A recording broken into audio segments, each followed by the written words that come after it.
జాగ్రత్త వహించాలని అంబేద్కర్ కోనసీమ జిల్లా పి గన్నవరం మండలం సబ్ ఇన్స్పెక్టర్ శివరామకృష్ణ అన్నారు. ఎవరైనా తెలియని వ్యక్తులు ఫోన్ నుంచి ఓటీపీ అడిగితే సైబర్ నేరగాళ్లను గుర్తించాలని శివరామకృష్ణ చెప్పారు. ఓటీపీ నెంబర్లు కానీ bank account, ATM card numbers విషయంలో ప్రజలంతా జాగ్రత్తలు తీసుకోవాలి. ఎవరికి సమాచారం చెప్పొద్దన్నారు శివరామకృష్ణ. ఓటీపీ చెప్పలందరికీ విజ్ఞప్తి. ప్రజెంట్ ప్రతి ఒక్కరికి కూడా ఏదో రూపంలో కానీ సైబర్ నేరస్తులు వలలు వేస్తానే ఉన్నారు. ప్రజలందరికీ కూడా ఎవరొకరు ఫోన్ చేయడం, మీ తాలూకా వాళ్ళ మీద కేసు కట్టామని చెప్పని బెదిరించడం, లేని పక్షంలో మీ యొక్క బ్యాంక్ అకౌంట్ ఫ్రీజ్ అయింది, ఓటీపీ చెప్పండి రిలీజ్ చేస్తామన్నాం, లేదంటే క్రెడిట్ కార్డు నుండి అనడం, లేదా జాబ్ ఆఫర్ ఉన్నదని చెప్పడం, ఇలాగ అనేక రూపాల్లో ప్రజెంట్ నేరస్తులు సైబర్ నేరాలకు పాల్పడుతున్నారు. ఏ ఒక్క బ్యాంక్ అకౌంట్ నుండి కానీ, ఏ ఒక్క మొబైల్ అకౌంట్ నుంచి కానీ, ఏ ఒక్క ఆధార్ అప్డేట్ కానీ ఏది కూడా ఓటీపీలు ఎవరు అడగరు. ఏ డిపార్ట్మెంట్ కూడా, పోలీస్ డిపార్ట్మెంట్ కానీ, బ్యాంకింగ్ కానీ, ఏ సెక్టార్ వాళ్ళు కూడా ఓటీపీలు అడగడం అనేది ఉండదు.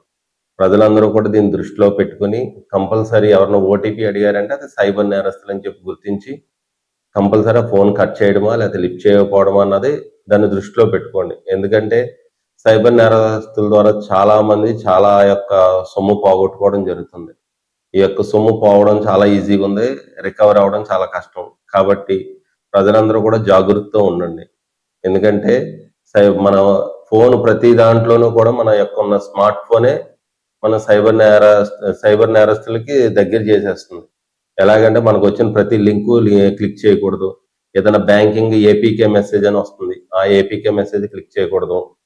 స్టేట్ బ్యాంక్ దే కదని చెప్పని, లేదా యూనియన్ బ్యాంక్, ఇలా ఏపీకే లింకులు చాలా వస్తాయి. వాటిని ఏది కూడా క్లిక్ చేయరాదు. అదే విధంగా ఈ యొక్క టోల్ ఫ్రీ నెంబర్లు అని చెప్పి గూగుల్లో సెర్చ్ చేసినప్పుడు మన మీద సైబర్ నేరస్తులు ఫిషింగ్ వేస్తారు.